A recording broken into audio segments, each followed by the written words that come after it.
Fry అండి.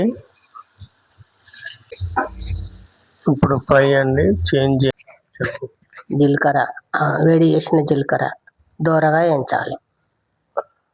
మెంతులు దోరగా వేయించాలి.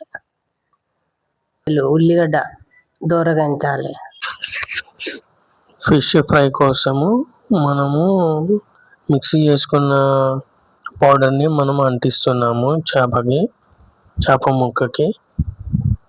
సపరేట్ చేసుకోవాలి. కలిపిన తర్వాత ఒక ప్లేట్ తీసుకొని దాంట్లో వేయండి. సైడ్కి అలా చేయాలి. అలా అంటియాలి పౌడరు.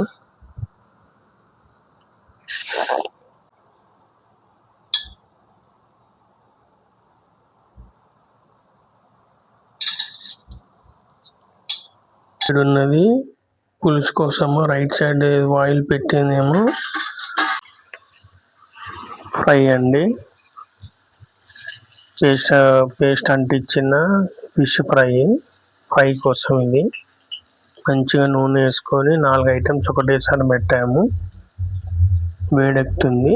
ఒకసారి వేడెక్కిన తర్వాత ఇప్పుడు ఫ్రై అండి. చేంజ్ చేయాలి. సైజు పొజిషన్ చేంజ్ చేయాలి. రివర్స్లో దింపాలి.